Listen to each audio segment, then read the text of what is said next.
శశివర్ణం చతుర్భుజం ప్రసన్నవదనం ధ్యాయేత్ సర్వవిఘ్నోపశాంతయే. గురుర్బ్రహ్మా గురుర్విష్ణుః గురుర్దేవో మహేశ్వరః. గురుః సాక్షాత్ పరం బ్రహ్మ తస్మై శ్రీగురవే నమః. వ్యాసాయ విష్ణురూపాయ వ్యాసరూపాయ విష్ణవే నమో వై బ్రహ్మనిధయే వాసిష్ఠాయ నమో నమః. కూజంతం రామ రామేతి మధురం మధురాక్షరం ఆరుహ్య కవితాశాఖాం వందే వాల్మీకికోకిలం. శ్రుతిస్మృతిపురాణానాం ఆలయం కరుణాలయం నమామి భగవత్పాదశంకరం లోకశంకరం. వాగర్ధావివ సంపృక్తౌ వాగర్ధప్రతిపత్తయే జగతః పితరౌ వందే పార్వతీ పరమేశ్వరౌ. సూక్తిం సమగ్రయతున స్వయమేవ లక్ష్మీః శ్రీరంగరాజమహిషీ మధురైకటాక్షైః. వైదగ్ధ్యవర్ణగుణగుంభనగౌరవైర్యాం ఖండూలకర్ణకుహరాः కవయోధయంతి. హైమోర్ధ్వపుండ్రమజహన్మకుటం సునాసం మందస్మితం మకరకుండలచారుగండం. బింబాధరం బహుళదీర్ఘకృపాకటాక్షం శ్రీవేంకటేశముఖమాత్మనిసన్నిధత్తాం. విమలపటీ కమలకుటీ పుస్తకరుద్రాక్షసస్తహస్తపుటీ కామాక్షీ పక్ష్మలాక్షి కలిత విపంచి విభాసి వైరించి. హరి ఓం. పరమేశ్వర స్వరూపైన సభకి నమస్కారం. అటువంటి శంకరాచార్యుల వారే ఏదో 5 మందికో 10 మందికో ఒక శిష్యుడికో 10 మంది శిష్యులకో కాదు, ఆయన గురు భూమండలాచార్యాయ నమః. ఇది ఒక విచిత్రమైనటువంటి గౌణం. గురు భూమండల ఆచార్య, ఆయన గురువు, ఆయన భూమండలానికి అంతటికీ ఆచార్యులు. ఇక్కడ మీరు ఒక్క విషయాన్ని బాగా గమనించవలసి ఉంటుంది. ఈ ఉ అన్న అక్షరం ఉందే, అది గ పక్కకి రా పక్కకి కూడా చేరిందనుకోండి, గురు అవుతుంది. గ ఉ కలిస్తే గు, రా ఉ కలిస్తే రు. గరు గర గురు అవ్వాలి అంటే ఊ 2 అక్షరాల పక్కకి చేరాలి. ఊ 2 అక్షరాల పక్కకి తేరడం అన్న మాటకు అర్థం ఏంటంటే రెండిటి యందు విష్ణుతత్వం ప్రవేశించి ఒకటి చేసేయడం. అప్పుడు గురువు అయిపోయింది, ఊ చేరిపోయిన కారణం చేత. అంటే అప్పుడు గురువు తాను ముందు భక్తుడిగా సాధన చేయడం మొదలుపెట్టిన వాడు తానే విష్ణువు అయిపోయాడు. అంటే ఇప్పుడు నిజానికి ఆయన ఒక శరీరంతో కరచరణాదులతో మనలాగే సంసారంలో ఉన్నట్టు సుఖదుఖాలలో ఉన్నట్టు కనపడుతూ ఉంటాడు. కానీ తత్వతః ఆయన సర్వవ్యాపి. విష్ణుతత్వం అంటే వ్యాపకత్వం, అంతటా నిండిపోయినది ఆత్మ. అంతటా నిండిపోయిన ఆత్మ నేను తప్ప శరీరము నేను కాదు అన్న భావనలో ఉంటాడు. అది ఎవరు? శంకరాచార్యుల వారు అంటే మహాపురుషులే.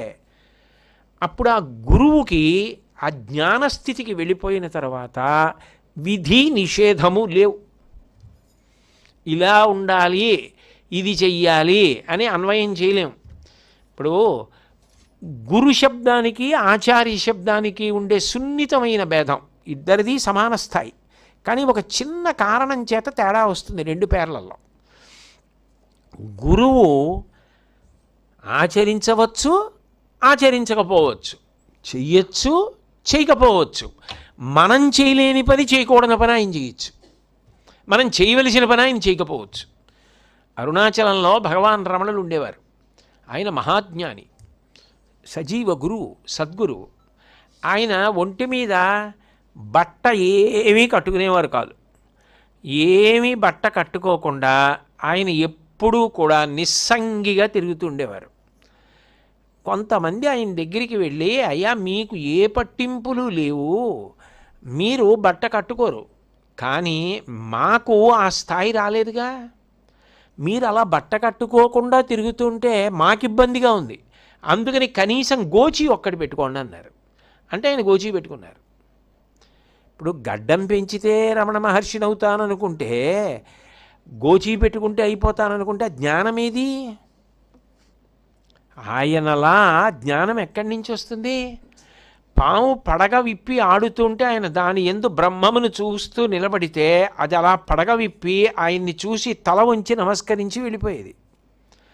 ఆయన అలా రాతి మీదకి ఎక్కి కూర్చుని ఉంటే ప్లేగ్ వ్యాధొచ్చి శవాలు తినడానికి వచ్చిన చిరతపులులు ఆయన్ని చూసి 2 పాదములు చాపి నమస్కరించి వెళ్ళిపోయేవి. కోతులు వాటి కష్టాలు ఏడుస్తూ ఆయనకి చెప్పుకునేవి. ఆయన బ్రహ్మజ్ఞాని. ఆయన సంధ్యావందనం చేయలేదండి, నేను సంధ్యావందనం చేయనండి అంటే అర్థం ఉందా? రమణ మహర్షి వాళ్ళ నాన్నగారికి తద్దినం పెట్టలేదండి, నేను తద్దినం పెట్టండి అంటావా?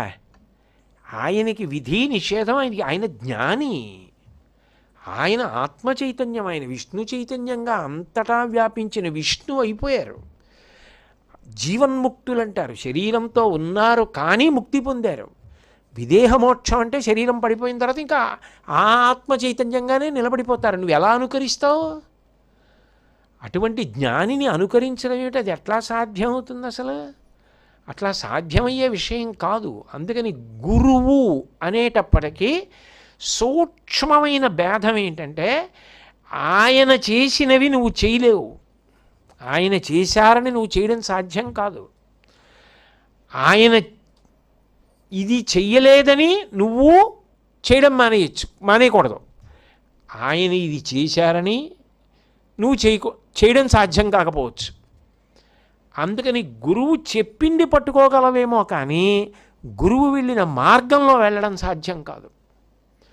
కానీ ఆచార్య అనేటప్పటికి ఏమవుతుందంటే అదే గురువు తాను ఏ ఆశ్రమంలో ఉన్నాడో దాని ధర్మాన్ని ఆచరిస్తూ ఉంటాడు, తూచా తప్పకుండా ఆచరిస్తూ ఉంటాడు.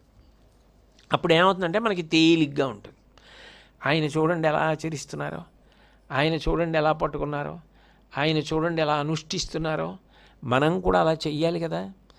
ఆయనంతటి వారే అలా చేస్తున్నప్పుడు చేయకుండా మనం ఎలా ఉండగలం అన్న ఆలోచన వస్తుంది.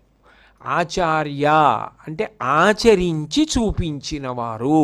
అందుకే ఆచార్య శబ్దం దగ్గరికి వచ్చేటప్పటికి ఒక గొప్ప మాట చెప్తారు, ఆచార్య శ్రేష్ఠో గురూణాం. ఆయన గురువే, కానీ గురువుల యందు శ్రేష్ఠుడెవరు? ఆచార్యుడు. ఆచార్య అంటే మళ్ళీ చెప్తున్నాను, ఆచార్య అంటే నా ఉద్దేశ్యంలో ఆచరించినవారు, నా ఉద్దేశ్యం కాదు, అది శాస్త్రం యొక్క దృష్టి. ఆచరించినవాడు ఆచార్య. ఏది ఆచరించినవాడు? శాస్త్రమును ఆచరించినవాడు. అందుకని ఆచార్య శబ్దాన్ని నిర్వచనం చేసింది. అలా మన కళ్ళ ముందు ఏ ఆశ్రమంలో ఉన్నాడో ఆ ఆశ్రమ ధర్మాన్ని ఆచరించి చూపిస్తున్నవాడెవరో ఆయన మనకి చాలా తేలికగా పట్టుకోవడానికి కారణమవుతాడు. గురువుని పట్టుకోలేం. అదే ఆచార్యుడు గురువు కూడా. ఇప్పుడు శంకరాచార్యుల వారు గురువు కూడా. శంకరాచార్యుల వారు గురువు కాదంటారేంటి? శంకరాచార్యుల వారు గురువు గారు కూడా. అయితే అప్పుడప్పుడే గురువుగా నిలబడతారు. అక్కడక్కడ కారణ జన్ములుగా పరకాయ ప్రవేశం లాంటిది మనకెందుకు అక్కర్లేదు. కానీ శంకరాచార్యుల వారి అనుష్ఠానం ఎంత గొప్పగా ఉంటుందో, ఎంత ధర్మాచరణ చేస్తారో అట్లాగే గృహస్థుగా ఉండి నువ్వు కూడా ధర్మాచరణ చెయ్యాలి. 2 గురువుగా ప్రబోధం ఒకే ప్రకారంగా ఒకేలా చెయ్యడం సాధ్యం కాకపోవచ్చు, అసలు అర్థం కాకపోవచ్చు కూడా. ఎందుకనంటే రామకృష్ణ పరమహంసని మొట్టమొదటిసారి వివేకానందుడు చూడాలని వెళ్ళాడు. వెళ్ళినప్పుడు వివేకానందుడు గదిలోకి వెళ్ళగానే ఒక పిచ్చివాడు ఎలా ప్రవర్తిస్తాడో రామకృష్ణ పరమహంస అలా ప్రవర్తించారు. వచ్చావా వచ్చావా, ఎప్పటి నుంచి చూస్తున్నాను, ఎన్నాళ్ళ నుంచి చూస్తున్నాను, నా తండ్రి వచ్చావా అని కౌగిలించేసుకొని పట్టేసుకొని లోపలికి తీసుకెళ్ళిపోయి గదిలో కూర్చోబెట్టేసుకొని మంచం మీద మిఠాయిలు తెచ్చి అవి తెచ్చి ఆయనకి పెట్టేసి చేస్తే వివేకానందుడు ఈయనకి పిచ్చి ఉందనుకున్నాడు. నేను ఎవరో తెలియదు, ఇదేమిటి ఈ గోలంతా ఏమిటి అనుకున్నాడు. ఆయనకి చిరాకు వచ్చి నేను వచ్చింది ఎందుకో తెలుసా, మీరు భగవంతుడిని చూశారా అని అడిగాడు. నువ్వు నన్ను నేను నిన్ను ఎలా చూస్తున్నావో అలా చూశాను అన్నారు. అంటే నాకు చూపించండి అన్నారు. తల మీద చేయి పెట్టారు. గిరికీలు తిరిగిపోయారు వివేకానందుడు. మొదట తట్టుకోలేకపోయారు అసలు ఆ శక్తిని. పిచ్చి కేకలు వేసేశారు. ఆగిపోయింది. ఉపశమనం చేసి ఇప్పటికి ఇది చాలులే అన్నారు. మళ్ళీ రా అన్నారు. వెళ్ళిపోతూ అనుకున్నారు బాబాయ్ ఈయన దగ్గరికి ఎప్పుడు వెళ్ళకూడదు అనుకున్నారు. కానీ వెళ్లకుండా ఉండలేక వెళ్ళారు. ఆ తర్వాత రామకృష్ణ పరమహంస వివేకానందుడు ఎంత గొప్ప గురు శిష్యులయ్యారు. రామకృష్ణ పరమహంస ప్రబోధాలు కొంతవరకు అందుతాయి. రామకృష్ణ పరమహంస ఆచరణ మనకు ఎక్కడ అందుతుంది? ఆయన కాళికామాత పూజ చేస్తూ కాళికామాతతో మాట్లాడుతూ ఉండిపోయేవారు. అలాగా ఆవిడతో మాట్లాడుతుండేవారు. మనం కూడా అలా చేస్తే ఆ స్థాయికి వెళ్లకుండా అలాంటివి చేశామనుకోండి పిచ్చాడు అనుకుంటారు. ఆ స్థాయి లేకుండా చేసినది నటన అవుతుంది తప్ప స్థాయి వచ్చాక ఆ స్థితి వేరు. గురువు అర్థం కాకపోవచ్చు కూడా అసలు. కానీ ఆయన బ్రహ్మమును పొందినవాడు, బ్రహ్మమైపోయినవాడు. కానీ నీకు అందకపోవచ్చు ఒక్కొక్కసారి. ఆచార్య స్థాయిలో ఏమవుతుందంటే తను శాస్త్రాన్ని అట్లాగే సాంప్రదాయికంగా తెలుసుకుంటాడు, లేదా గురువుల వలన భాషిస్తుంది. దాన్ని మనకి అంత అందంగా, అంత ఆదరబుద్ధితో, అంత బాగా అర్థమయ్యేటట్టు పునశ్చోత్తమ సంత్వవాది మళ్ళీ దగ్గర కూర్చోపెట్టుకొని భుజం తట్టి ప్రేమతో లాలించి బోధ చేస్తాడు. అందుకే ఆచార్యుడెవరు అన్నదాన్ని నిర్వచిస్తూ ఆచినోతి శాస్త్రార్థాన్ ఆచారే స్థాపయత్యపి స్వయం ఆచరతేయశ్చ తమాచారం ప్రచక్షతే. ముందు శాస్త్రములనన్నింటినీ కూడా అంత బాగా అధ్యయనం చేసి తెలుసుకుంటాడు. తెలుసుకున్న తర్వాత బ్రహ్మము నాకు అనుభవంలోకి వచ్చింది, ఇప్పుడు నేను బ్రహ్మమునయ్యానని అనకుండా తను ఏ ఆశ్రమంలో ఉన్నాడో ఆ ఆశ్రమ సంబంధమైన ఆచరణ అట్లాగే చేస్తూ పెడుతూ ఉంటాడు. అది ఎట్లా ఉంటుంది అంటే ఆచరణ చేస్తున్నప్పుడు మరి లోకాన్ని దృష్టిలో పెట్టుకుని చేస్తుంటే రెండు కింద కనపడుతూ ఉంటుంది. ఏదో ఆచమనం చేస్తున్నారు, ఎవరిని ఉద్దేశించి చేస్తున్నారు, ఎవరి కోసం పూజ చేస్తున్నారు అన్న మాట వస్తుందా? అప్పుడు రెండయిందా? అంటే లోపల ఒకటిగానే ఉంటారు, పైకి లోకానికి ఆదర్శం కావడం కోసం అట్లా ధర్మాచరణ చేస్తూ ఉంటారు. దానికి ఉదాహరణ శంకరాచార్యులు వారే చెప్తారు. వేదాంత ప్రకరణంలో ఒక స్త్రీ తల మీద పాలకుండ పెట్టుకుంది. పాలకుండ పెట్టుకుని నడిచి వెడుతోంది. ఆమె నడిచి వెడుతున్నప్పుడు రెండు చేతులు ఊపుకుంటూ ఇలా ఊపుకుంటూ తల మీద చుట్టకుదురు అంటారు, గడ్డితో చేసినటువంటి గుండ్రంగా ఉన్నటువంటి ఒక ఆధారాన్ని పెట్టుకుని దాని మీద కదలకుండా ఉండేటట్టు పాలగిన్నె పట్టుకుంటుంది. పెట్టుకుని ఆ పాలకుండతో నడిచెడుతూ ఉంటుంది. పక్క వాళ్ళతో మాట్లాడుతూ ఉంటుంది. ఇలా తిరగదు, ఇలాగే నిటారుగా తలపెట్టి పక్క వాళ్ళతో మాట్లాడుతూ ఉంటుంది, నవ్వుతూ ఉంటుంది, చేస్తూ ఉంటుంది. దృష్టంతా పైనున్న కుండ మీద ఉంటుంది. ఏదైనా కదలికి వచ్చింది అనుకోండి, టక్కుని రెండు చేతులు ముందు పాలకుండను పట్టుకుంటాయి. అంటే దృష్టి పాలకుండ మీదే ఉంది. తను పట్టుకున్న పాలకుండ మీద తన దృష్టి ఉన్నట్టు తాను బ్రహ్మమన్న విషయంలో విస్మయం ఉండదు, ఏ విధమైన మళ్ళీ విస్మృతి ఉండదు. ఉండకుండా ఆచరణ మాత్రం లోకం కోసం చేస్తూనే ఉంటారు. ఇంకా బాగా అర్థం అవ్వాలంటే ఆయనే చెప్పినటువంటి ఉపమానం ఏమిటంటే, ఒక వ్యక్తి గొప్ప ఐశ్వర్యవంతుడిగా నటించాడు.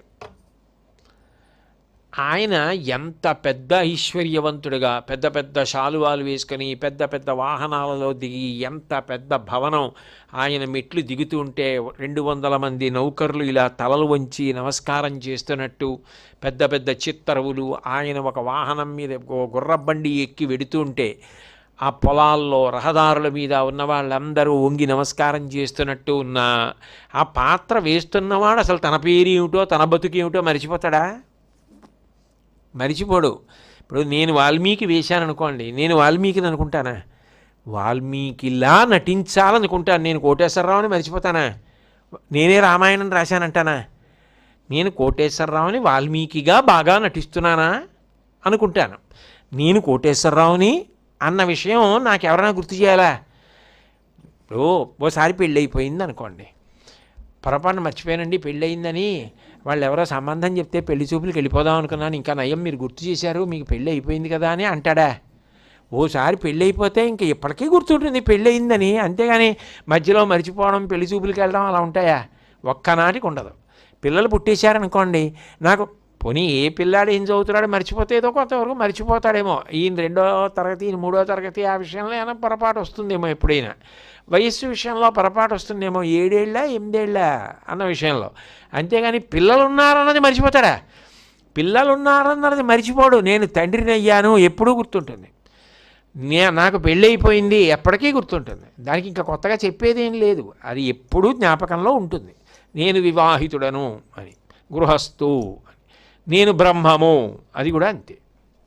అనుభవంలోకి వచ్చిన తర్వాత మన స్థాయిలో చెప్పాలంటే పెళ్ళి అయిపోయిందని నాకు ఎంత గుర్తుండిపోయిందో, నేను బ్రహ్మమని వాళ్ళకి అంత గుర్తుండిపోతుంది. నేను మళ్ళీ పెళ్లి చూపులకి వెడితే ఎంత హాస్యాస్పదమో మర్చిపోయానండి పెళ్ళి అయిపోయిందని, అందుకు వచ్చానంటే ఎంత అసహ్యంగా ఉంటుందో, వాళ్ళు నేను జీవుణ్ణి అనుకోవడం అలా ఉంటుంది. నేను అలా అనుకోను, వాళ్ళు అలా అనుకోరు. నేను అలా అనుకోనంటే నాకు పెళ్ళి అవ్వలేదని నేను అనుకోను, నేను జీవుణ్ణని వాళ్ళు అనుకోరు. నాకు ఇది ఎంత సహజమో వాళ్ళకి అది అంత సహజం. బ్రహ్మముగానే ఉంటారు. ఆచరణ ఎవరి కొరకు? మన కొరకు. అట్లా ప్రవర్తించకపోతే వీళ్ళకి ఎలా అందుతుంది? బ్రహ్మముగానే ఉండిపోతే చెప్పింది పట్టుకోవడమే తప్ప చెయ్యాలని తెలియదు. ఓసారి చేసి చూపించి అలాగే నడుస్తుంటే, అదిగో గురువుగారు అలా చేస్తున్నారు మనము చెయ్యాలని చేస్తాడు. అందుకని ప్రవర్తిస్తారు. అప్పుడు ఆచార్య. ఆయన చేయకపోయినా ఆయనకు వచ్చిన నష్టమేం లేదు, ఎందుకంటే ఆయన బ్రహ్మము అని ఆయనకి తెలుసు. బ్రహ్మమునకు విధి నిషేధాలు ఏమున్నాయి? లేవు. కానీ మన కొరకు ఆచరిస్తారు, అందుకని ఆచార్య.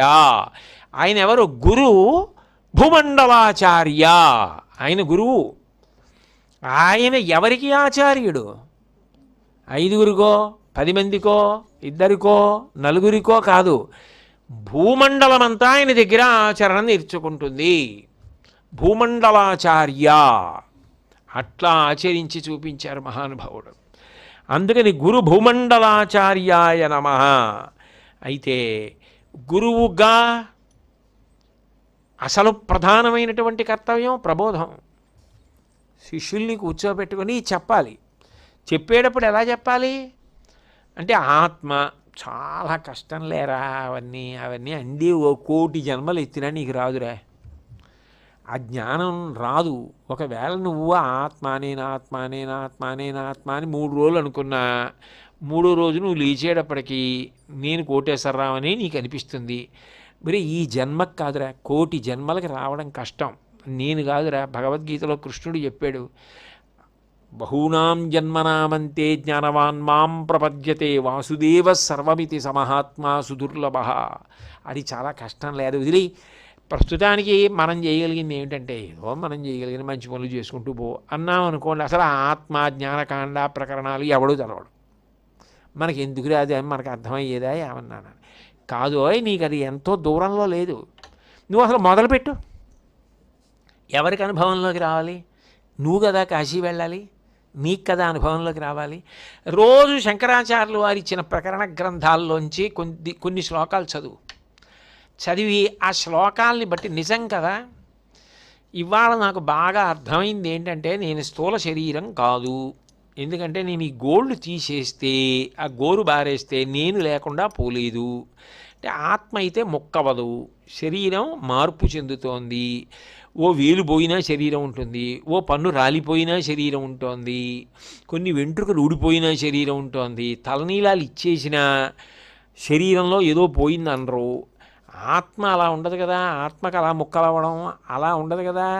అందుకని చెప్పి ఇన్ని మార్పులు చెందుతున్నది కాబట్టి శరీరము నేను కాదు, స్థూల శరీరం నేను కాదు. ఇప్పుడు నాకు ఒక్క విషయం అర్థమైంది, ఈ శరీరము నేను అనుకుంటున్నది మాత్రం నేను కాదు. ఇన్ని మార్పులు చెందుతున్నది ఏదో దాని చిట్ట చివరి మార్పు లేకుండా పోవడం, అంటే అది కూడా ఉంటుందన్నమాట ఒక రోజున. నేను ఈ సత్యానికి భయపడ్డం మాట పోవచ్చు పోకపోవచ్చు, అది వేరు విషయం, కానీ అంగీకరించడానికి ప్రయత్నం చేస్తాను అన్నారనుకోండి. మీరు ఇక్కడ మొదలెట్టారని గుర్తు. అయితే చెప్పేటప్పుడు గురువుగారు ప్రకరణ గ్రంథాలు, భాష్య గ్రంథాలు, వివర్తమానమని, అంటే ఆరోపింపబడిందని, బ్రహ్మసత్య, జగన్మిథ్యం, అవస్థలు, జాగృతావస్థ, స్వప్నావస్థ, స్వప్నంలో ఉన్న అనుభవం జాగ్రత్తలో లేదు, జాగ్రత్తలో ఉన్న అనుభవం స్వప్నంలో లేదు, కాబట్టి నువ్వు శరీరం కాదు, ఈ అనుభవాలు కాదు, ఇవన్నీ అంటే ఏమిటో బాబోయ్ ఇదంతా అనిపిస్తుంది. అదే గురువుగారు ఆఖరణ పాఠం పూర్తి చేసి వెళ్ళిపోతూ, నువ్వు చాలా దగ్గర పడిపోయావోయ్, నీకోటి చెప్పనా, భారతదేశ జనాభా ఎంతమంది ఉంటారు? 100 కోట్లు. అందులో ఈ రాష్ట్రంలో ఎంతమంది ఉంటారు? ఇన్ని కోట్లు. కాకినాడలో ఎంతమంది ఉంటారు? ఇన్ని లక్షలు. వినడానికి వచ్చిన వాళ్ళు ఎంతమంది ఉంటారు? ఇంతమంది. ఇందులో నిన్ను అడిగితే ఈ పాటి చెప్పావా అంటే పట్టుకుంటున్నావోయ్, పట్టుకుంటున్నావు కాబట్టి నువ్వు దగ్గర పడిపోతున్నావు. అంటే ఇన్ని కోట్ల మంది పేరు రాస్తే ఆత్మకి దగ్గరైపోతున్న వాడివి నీ పేరు కూడా ఉంది. అలా చెప్తాడు గురువు. ఎందుకనంటే అలా గురువు శిష్యుణ్ణి ప్రోత్సహించి చెప్పలేదనుకోండి, అసలు ఎప్పటికీ అడుగేయలేడు, చరికిలు పడిపోతాడు. అది బోధ యందు గురువుకే ఆ కారుణ్యం ఉంటుంది, ఆ దయ ఉంటుంది. ఉత్సాహం పోనివ్వడు. ఉత్సాహం పోనివ్వకుండా ఒక పక్క ఈశ్వర కర్మ చేయిస్తూ, పవిత్రత కల్పిస్తూ, భగవదనుగ్రహానికి పాత్రుణ్ణి చేస్తూ, బోధ చేత కొత్త విషయాలు తెలిసేటట్లు చేస్తూ, చేయి పట్టుకొని నడిపిస్తూ ఉత్సాహపరుస్తూ ఉంటాడు.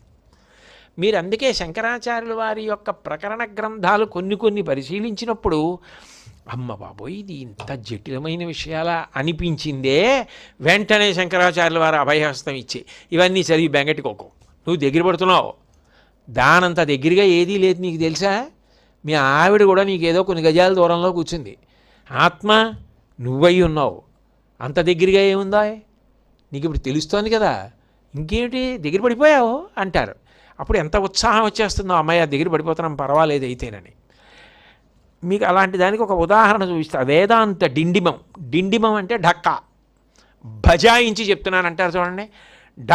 నేను ఢక్కా వాయించి చెప్తున్నానండి అంటాడు. అంటే ఇంకా తిరుగులేదండి ఇది అన్నవి ఏమున్నాయో అప్పుడు వేదాంత డిండిమం కింద చెప్తారు.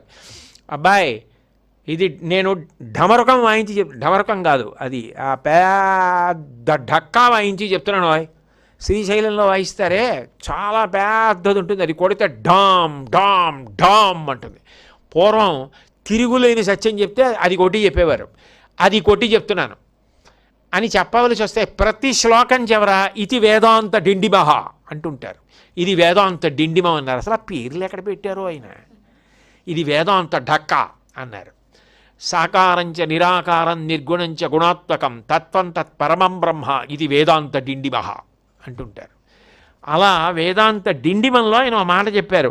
అవిజ్ఞాతే జన్మ నష్టం, విజ్ఞాతే జన్మ సార్థకం, జ్ఞాతురాత్మా నదూరే స్యాత్ ఇది వేదాంత డిండిమహ. అబ్బాయి మనిషి జన్మలోకి వచ్చావు, ఈ ఒక్క జన్మలోనే తెలుసుకోగలవు ఆత్మ అన్నది ఒకటి ఉన్నది అని. అవిజ్ఞాతే జన్మ నష్టం, అసలు ఆ స్థితికి వచ్చావో లేదా వదిలేవై, ఉంది అని తెలుసుకోకపోతే జన్మ నష్టపోయినట్టు. విజ్ఞాతే జన్మ సార్థకం, ఉందని తెలుసుకుంటే చాలరా నీ జన్మ సార్థకం అయిపోయింది అక్కడికి. అయితే గురువుగారు ఉందని పుస్తకాలు చదివి మీరు చెప్తే తెలుసుకున్న అనుభవంలోకి ఏమీ రావట్లేదు కదండి అని భయపడుతున్నావా? జ్ఞాతురాత్మ నదూరాస్యాత్, నువ్వు ఏది తెలుసుకున్నావో అది నీకు ఎంతలో దూరంలో లేదు, ఇంక దగ్గరికి వచ్చేస్తున్నావు నువ్వు, అది నువ్వు ఒకటైపోతారు. ఇక అప్పుడు ఇంక నీకు ఇలా అడగడాలు ఇక బ్రహ్మానందమే, ఇంక జన్మ ఎక్కడుంది అని దేని భయపడతావు? ఇంక తెలుసుకోవడం మొదలెట్టేసావు కదా, ఇంక దగ్గర అయిపోతావు, కలిసిపోతావు.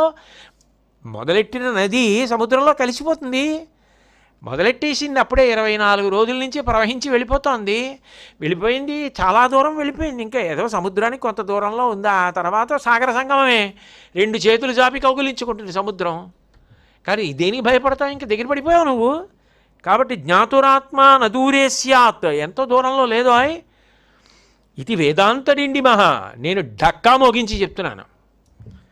ఎంత గొప్పగా చెప్తారండి, ఎంత ఊరట కల్పించి మాట్లాడతారు అసలు. అది శంకర భగవత్పాదులంటే. ఆ ప్రబోధం ఎవరికి? ఒక్కళ్ళక, యావత్ భూమండలంలో ఉన్న వాళ్ళందరికీ చెప్పారు. అది ఆచరించి అలా చూపించారు. భూమండలానికి అంతటికీ అలా జ్ఞానప్రబోధం చేశారు. అందుకని గురు భూమండలాచార్యాయ నమః. 95వ నామంలో శంకర భగవత్పాదుల్ని కీర్తిస్తూ ఋష్యశృంగపురీశ్వరాయ నమః అంటున్నారు. ఋష్యశృంగపురి అదే కాలాంతరంలో శృంగేరి అని పిలువబడింది.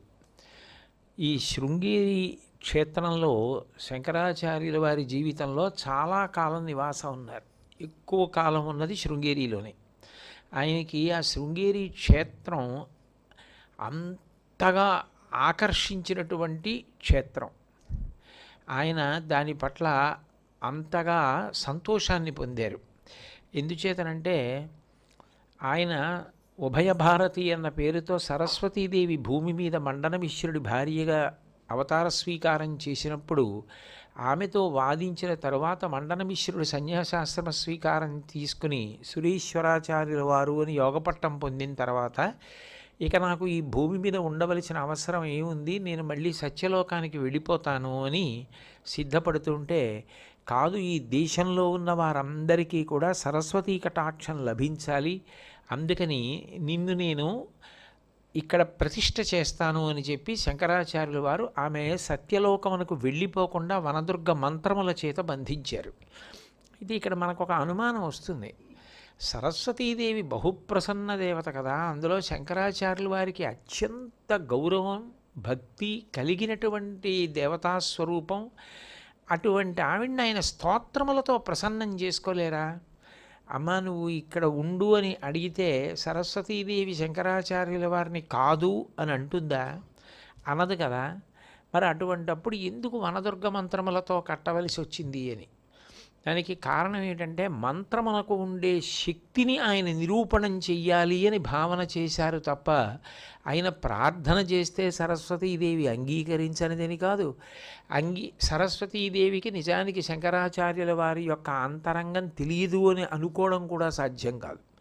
కానీ మంత్రములకు చింతకాయలు రాలుతాయా, మంత్రాలకి శక్తి ఉంటుందా, ఈ మంత్రాలన్నీ కూడా ఒక అనవసరపు విషయం అనే వాదన భవిష్యత్తులో రాకుండా ఉండాలి అంటే అసలు ఆ మంత్రమునకు ఎంత శక్తి ఉంటుంది అన్నది లోకంలో ప్రకటనం చెయ్యాలి అంటే మంత్రశక్తి చేత సరస్వతీదేవి అంతటి దాన్ని కట్టి తీసుకెళ్ళగలిగాను అని నిరూపణం చేశారు. అప్పుడు సరస్వతీదేవి ఒక మాట అంది, నేను నీ వెనకాతలే బయలుదేరి వస్తాను, కానీ నువ్వు వెనక్కి తిరిగి చూడకూడదు. ఎక్కడైతే నువ్వు వెనక్కి తిరిగి చూస్తావో అక్కడ నేను నిలబడిపోతాను, లేదా నువ్వు నన్ను ఎక్కడ ప్రతిష్ఠ చేద్దాం అనుకుంటావో అక్కడ వరకు నిన్ను అనుగమించి నేను వస్తూ ఉంటాను. నువ్వు ఎక్కడ ప్రతిష్ఠ చెయ్యాలి అని అనుకుంటే అక్కడ నన్ను ప్రతిష్ఠ చెయ్యవచ్చు అని చెప్పింది. శంకర భగవత్పాదులు దక్షిణ భారతదేశం వైపుకు వచ్చి ఆ పశ్చిమాన ఉన్నటువంటి పశ్చిమ కనుమలు సహ్యాద్రి పర్వతములు అంటారు కదా, ఆ పర్వత ప్రాంతంలో తుంగభద్రా నదీ తీరంలో నడిచి వెడుతున్నారు. ఆయనకి ఆ ప్రకృతి పవిత్రత, అక్కడ ఉన్నటువంటి వాతావరణం చాలా విశేషంగా మనసుకి హత్తుకున్నాయి. ఆయనకి మనసుకి హత్తుకుంటోంది అన్న పరిస్థితిని సరస్వతీదేవి గమనించలేనిది కాదు, ఆమె సర్వజ్ఞ.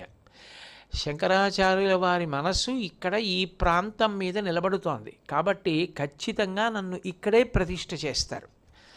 ఇది అటు ఆచార్యుల వారి మనసులోకి రావాలి, ఇటు సరస్వతీదేవి మనసులోకి వచ్చింది. అంతేగాని శంకరాచార్యులు వారు సరస్వతీదేవిని నిన్ను ఇక్కడ ప్రతిష్ఠ చేస్తాను అంటే అక్కడ ప్రతిష్ఠ చేయబడితే శంకరుల మనసు సరస్వతీదేవికి తెలియలేదు అన్న కించెత్ అనుమానం వచ్చే అవకాశం ఉంటుంది. అట్లా కాకుండా సరస్వతీదేవి నువ్వు నన్ను ఇక్కడ ప్రతిష్ఠ చెయ్యి అని చెప్తే శంకరాచార్యులు వారు దానికి అనువైన ప్రదేశాన్ని గుర్తించడంలో కొంచెం శ్రమ పడ్డారేమో అని అనుమానం వస్తుంది. ఈ రెండూ జరగకూడదు, ఈ రెండూ ఏకకాలంలో జరగాలి. చూడండి, చాలా కాలం దాంపత్య జీవనం గడిచిపోయిన తర్వాత భార్యని పిలిచాడు అనుకోండి భర్త, ఏమండి దీనికోసమేనా అంటుంది. అంటే ఖచ్చితంగా దానికోసమే, దానికోసమే పిలిచాను అంటాడంటే ఆ సమయంలో ఆయన పిలిచిన పిలుపుని బట్టి ఆవిడ గ్రహించేస్తుంది దీనికోసం పిలిచాడని. అట్లా భక్తుడిది దేవతది హృదయం ఒక్కటై ఉంటుంది. శంకరులు సాక్షాత్తు శంకరులైన అక్కడ శంకరాచార్యుల వారిగా ఒక జ్ఞాని భక్తుడిగా ఉన్నారు. ఆయన హృదయం సరస్వతీదేవికి తెలుస్తుంది. ఎందుకని? ఆయన హృదయ నివాసిని సరస్వతీదేవి. సరస్వతీదేవి తన భక్తుడైనటువంటి వారి మనసుని గ్రహించలేని స్థితిలో ఉండదు. కాబట్టి ఇద్దరి మనసు తెలుస్తుంది. ఇద్దరూ కూడా ఒక్కసారే ఈ ప్రదేశంలో ప్రతిష్ఠ జరగాలని కోరుకుంటున్నారన్నది సుస్పష్టం. అందుకే ఆ నడుస్తున్నటువంటి సరస్వతీదేవి పాదములకు పెట్టుకున్న మంజీరముల శబ్దములు వినపడుతున్నాయి. కాబట్టి ఆమె తనని అనుగమిస్తోంది అని శంకరాచార్యుల వారు వెళ్ళిపోతున్నారు. శృంగేరి క్షేత్రానికి వచ్చారు. వచ్చేటప్పటికి ఆయనకు ఒక అద్భుతమైనటువంటి సన్నివేశం కనపడింది. జన్మతః వైరము అని ఉంటుంది కొన్ని ప్రాణులకు. వైరానికి ఓ కారణం ఉండాలి.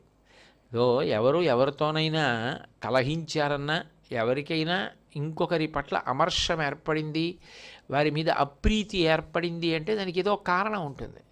ఆ కారణం ఉంటే యువతలవారు అవతలవారిని అంత అభిమానించకపోవచ్చు. కానీ అసలు పూర్వపరిచయం లేకుండా రెండు ప్రాణుల మధ్య అంత శత్రుత్వం ఏర్పడాలి అంటే దాన్ని ఆజన్మ శత్రుత్వం అంటారు. అసలు పుట్టుకతోనే శత్రుత్వం. అవి కప్ప, పాము, కుక్క, పిల్లి ఇటువంటివి ఉంటాయి. వాటికి జన్మతః ఎప్పుడూ వైరమే. ఆ ఎండాకాలం అది మంచి ఎండ కాస్తోంది. ఆ తుంగానదీ తీరంలో ఒక పెద్ద కప్ప ప్రసవ వేదన పడుతోంది. అవతల చూస్తే సూర్యభగవానుడు తపింపచేసేస్తున్నాడు. ఆ కప్ప కదలలేకపోతోంది ఎండకి. అప్పుడు అటుగా ఒక నాగుపాము వచ్చింది. నిజానికి ఆ స్థితిలో ఉన్న కప్ప దొరికితే నాగుపాము వెంటనే కప్పని భక్షిస్తుంది. కానీ ఆ నాగుపాము కప్ప పడుతున్న బాధ చూసి పెద్ద పడగ విప్పి నీడ పట్టింది కప్పకి. శంకర భగవత్పాదులు ఆశ్చర్యపోయారు. ఇక్కడ వాతావరణం ఇంత పవిత్రంగా ఉంది, ఇంత ప్రసన్నంగా ఉంది, ఏదో తెలియని ప్రశాంతత కలుగుతోంది మనసుకి. ఇంత ప్రశాంతత కలగడంతో పాటు ఆగర్భశత్రుత్వం ఉన్నటువంటి రెండు ప్రాణులు ఒకదాని పట్ల ఒకటి మైత్రీభావాన్ని ప్రకటించాయి. ఇది ఇట్లా ఎందుకు జరిగి ఉంటుంది అని ఆయన దివ్య దృష్టితో పరిశీలనం చేస్తే త్రేతాయుగంలో ఇక్కడే ఋష్యశృంగ మహర్షి తపస్సు చేసి ఈ ప్రాంతంలోనే ఉన్నారు. ఆయన తపశ్శక్తి అటువంటిది. అందుకే శ్రీరాముని అవతారం రావాలి అంటే దానికి ఋష్యశృంగుడే ప్రధాన కారకుడు. ఆయనే పుత్రకామేష్టి చేయించాడు, అశ్వమేధం చేయించాడు. చేయిస్తే రామావతారం వచ్చింది. 16 అణాల ధర్మమూర్తి అయినటువంటి రామచంద్రమూర్తి యొక్క అవతారం రావడానికి కారణమైనటువంటి ఋష్యశృంగుడికి ప్రకృతిలో భగవంతుడి తప్ప ఇంకేదీ తెలియదు. కనీసం లింగభేదం కూడా తెలియదు. అలా పెరిగినవాడు. అటువంటి ఋష్యశృంగుడి యొక్క తప ప్రభావం చేత ఇంత గొప్ప శాంతి ఉంది. ఇప్పటికీ కూడా ఆ తర్వాత ద్వాపరయుగం వచ్చేసింది, కలియుగం వచ్చేసింది. వచ్చేసినా కూడా ఇప్పటికీ ఇక్కడ ప్రాణుల మధ్య వైరం లేదు. అంటే ఆయన తపస్సుకి సంబంధించినటువంటి ప్రభావం వాతావరణం అంతా కూడా నిండి ఉంది. ఇంత పరమ పవిత్ర ప్రాంగణంలోనే సరస్వతీదేవిని ప్రతిష్ఠ చెయ్యాలి అని ఆయన అనుకున్నారు. అనుకునేటప్పటికీ సరస్వతీదేవి యొక్క మంజీరముల శబ్దం ఆగిపోయినట్టు అనిపించింది. అరే, నా వెనక వస్తే కదా ప్రతిష్ఠ చేయడం, ఇప్పటిదాకా వచ్చింది తల్లి, ఇప్పుడు మంజీరముల శబ్దములు వినపట్టలేదని వెనక్కి తిరిగి చూశారు. ఆ తుంగానది జలాల ఇసుకలో సరస్వతీదేవి యొక్క పాదాలు కొద్దిగా ఇసుకలో మునిగిన కారణం చేత మంజీర శబ్దం ఆగిపోయింది. అంటే అదే సమయంలో అక్కడ సరస్వతీదేవి ప్రతిష్ఠ జరగాలని మనసులో అనుకుంది. అదే ప్రదేశంలో ప్రతిష్ఠ చేయాలని శంకరాచార్యులు వారు అనుకున్నారు. ఇంకా అంతకన్నా గొప్ప భూమి ఎక్కడుంటుంది? అసలు నిజానికి శంకరాచార్యుల వారు పెట్టిన పీఠాల్లో అదే మొదటి పీఠము అని కూడా ఒక ప్రబలమైన వాదం వినపడుతుంది. అనేక గ్రంథాల్లో ఆ విషయం కనపడుతుంది. తర్వాత మిగిలిన 3 పీఠాలు పెట్టారు అంటారు. కాబట్టి ఆ శృంగేరి క్షేత్ర వైభవాన్ని చూసి శంకరాచార్యుల వారు ఎంతో ప్రీతి చెంది చందనదారు అంటే గంధపు చెక్కతో చేయబడినటువంటి మూర్తిలోకి సరస్వతీదేవి యొక్క తేజస్సుని ఆవాహన చేసి ప్రతిష్ఠించారు. అది శృంగేరిలో శారదాంబ యొక్క దేవాలయంగా ప్రఖ్యాతి చెందేది. తదనంతర కాలంలో విద్యారణ్య స్వామి వారు వచ్చారు. అదొక మహనీయమైనటువంటి అవతారం. విద్యారణ్య స్వామి వారు సువర్ణమూర్తిలోకి ఈ చందనమూర్తిలో ఉన్నటువంటి తేజస్సుని ఆవాహన చేసి శారదను ఆ సువర్ణమూర్తిగా ప్రతిష్ఠ చేశారు. ఇప్పుడు మనందరం దర్శనం చేసేటటువంటి మూర్తి విద్యారణ్యుల చేత ప్రతిష్ఠ చేయబడింది. శంకరాచార్యుల వారు ప్రతిష్ఠ చేసినటువంటి అమ్మవారు ఆ చందనమూర్తి ఇప్పటికీ కూడా అక్కడ ఉన్నటువంటి ఆ దేవాలయం, ఆ కృష్ణానందుల వారి దేవాలయం ఉంటుందే, ఆ దేవాలయంలో ఒక పక్కకి పెట్టి ఉంటుంది.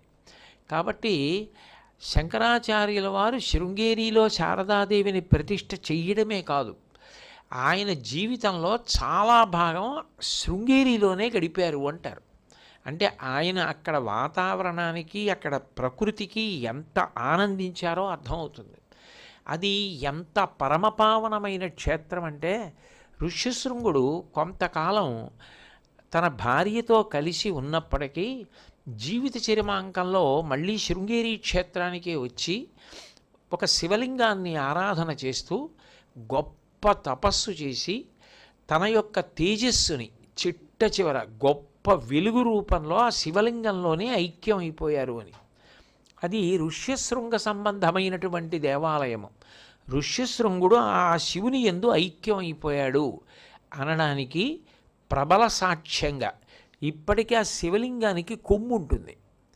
అంటే ఋష్యశృంగుడికి కొమ్ములు ఉండేవి కదా, అందుకని ఆ శివలింగానికి కూడా కొమ్ము ఉంటుంది. ఋష్యశృంగుడు ఇందులో ఐక్యం అయ్యాడని. వర్షాలు పడకపోతే ఆ శివాలయంలో అభిషేకం చేస్తారు. అట్లాగే ఋష్యశృంగుడి యొక్క తండ్రి విభాండక మహర్షి కూడా అక్కడే ఒక శివాలయంలో గొప్ప తపస్సు చేసి, ఋష్యశృంగుల వారు ఎలా అయితే ఒక తేజో రూపంలో శివలింగమునందు ఐక్యమైపోయారో అలా ఆయన కూడా ఒక శివలింగమునందు ఐక్యమైపోయారు. ఆ శివలింగాన్ని ఇప్పటికీ మలహానికరేశ్వర స్వామివారు అని పిలుస్తారు. శృంగేరి వారు చాలా పవిత్రంగా భావన చేసి ఇప్పటికీ కూడా పీఠాధిపతులు అక్కడ ఉన్నటువంటి శివలింగాన్ని, చంద్రమౌళీశ్వరలింగాన్ని ఎంత పవిత్రంగా ఎంత భక్తిగా ఆరాధన చేస్తారో మలహానికరేశ్వర స్వామి వారి దేవాలయంలో కూడా అంత గొప్ప ఆరాధన చేస్తారు. శంకరాచార్యులు వారు ప్రత్యేకించి శృంగేరి విషయంలో చాలా చాలా శ్రద్ధ తీసుకున్నారు అని మనకి కనపడుతుంది. ఎందుకనంటే మీరు గమనిస్తే ఆయన ద్వారకానాథ్ ఒక పీఠం పెట్టారు. అట్లాగే జ్యోతిర్మఠం తూర్పున ఉన్నటువంటిది పీఠం పెట్టారు. యథార్థానికి ఆ నదులు ఆ ప్రాంతాలు చూస్తే రామేశ్వరం వైపు రావలసినది శృంగేరి వైపు పీఠం పెట్టారు. అంటే ఆయనకి శృంగేరి క్షేత్రం, అసలు ఆ శృంగేరిలో ఉన్న వాతావరణం శంకరాచార్యుల వారిని ఎంత హత్తుకుందో మనకు అర్థమవుతుంది.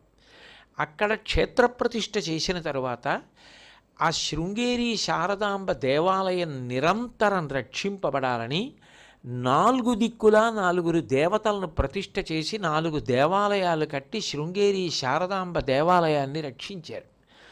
తూర్పున కాలభైరవ దేవాలయాన్ని నిర్మించారు, పడమర హనుమ దేవాలయాన్ని, ఉత్తరాన కాళికామాత దేవాలయం, దక్షిణాన దుర్గమ్మ దేవాలయం.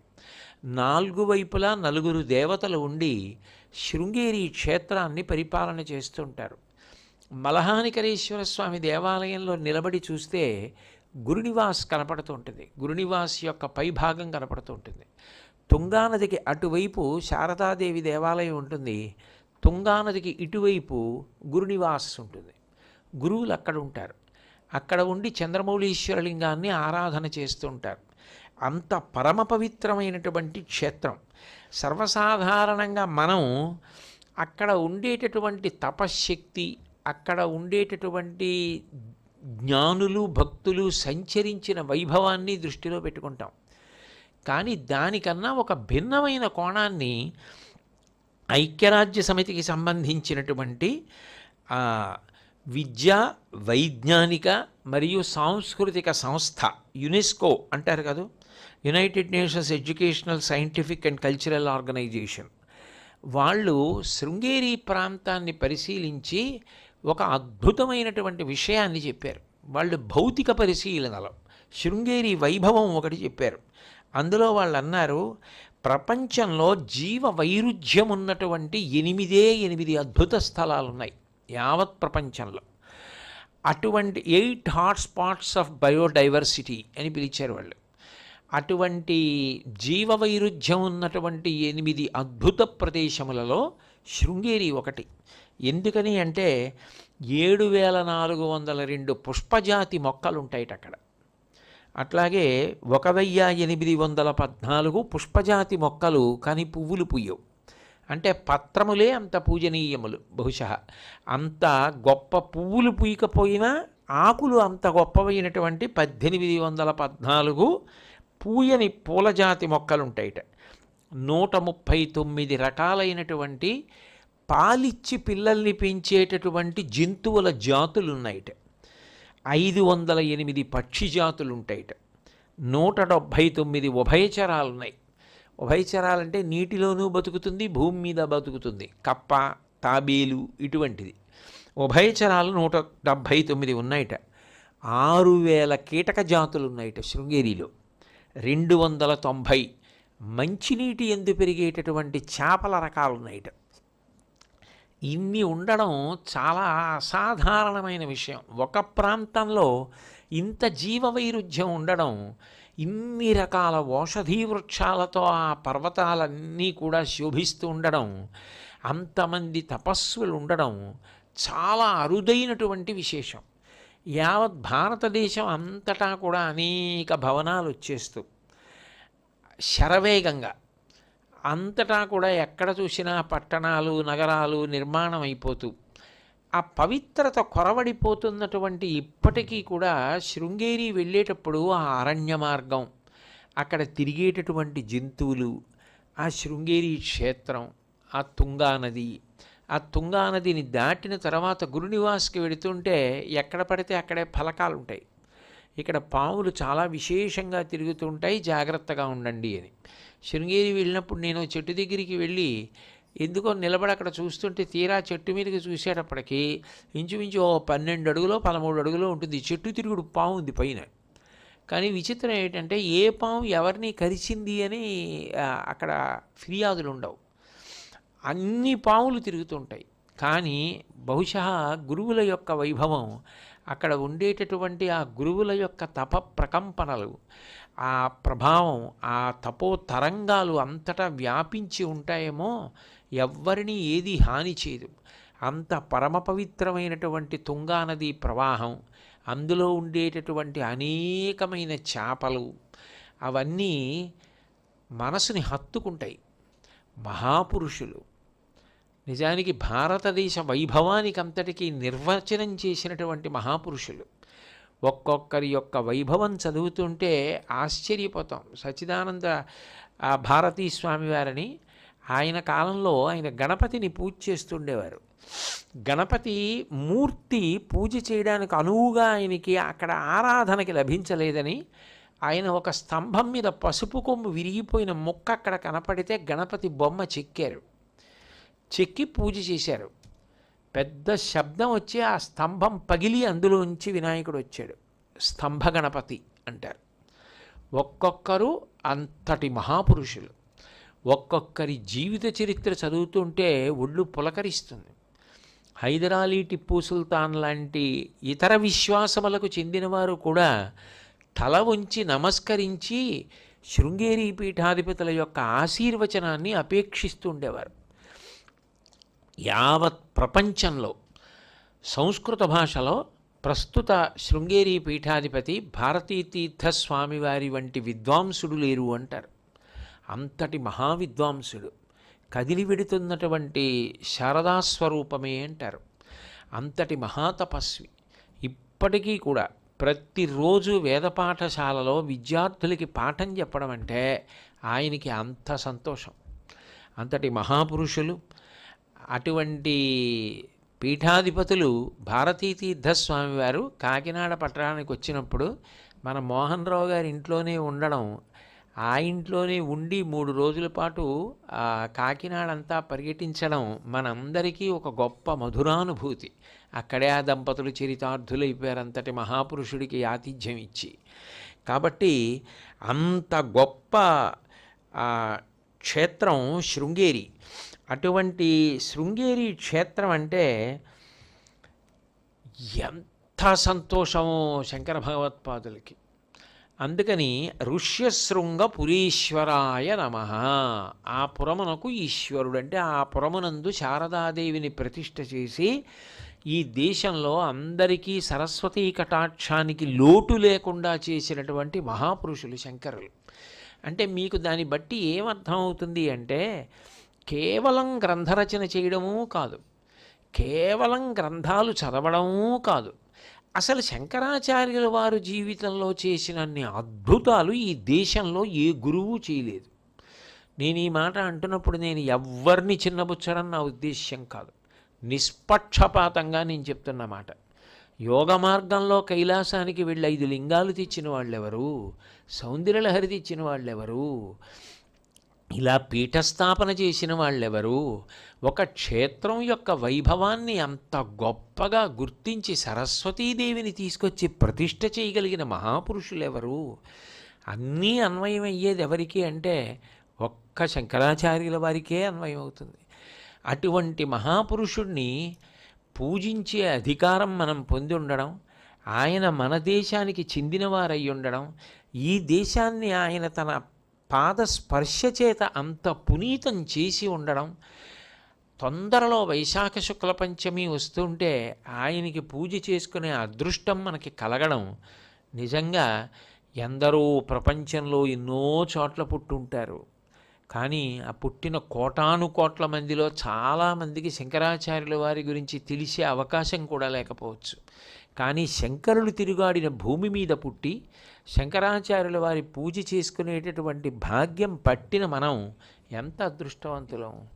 కాబట్టి ఋష్యశృంగ పురీశ్వరాయ నమః అని ఆయనని కీర్తిస్తున్నారు. మంగళాశాసనపరై మదాచార్య పురోగమై సర్వైశ్చ పూర్వైరాచార్యై సత్కృతాయాస్తు మంగళం. మంగళం కోసలేంద్రాయ మహనీయ గుణాత్మనే చక్రవర్తి తనూజాయ సర్వభౌమాయ మంగళం. ఉమాకాంతాయ కాంతాయ కామితార్థప్రదాయినే శ్రీగిరీశాయ దేవాయ మలినాథాయ మంగళం. సర్వం శ్రీ ఉమామహేశ్వర పరబ్రహ్మార్పణమస్తు. స్వస్తి.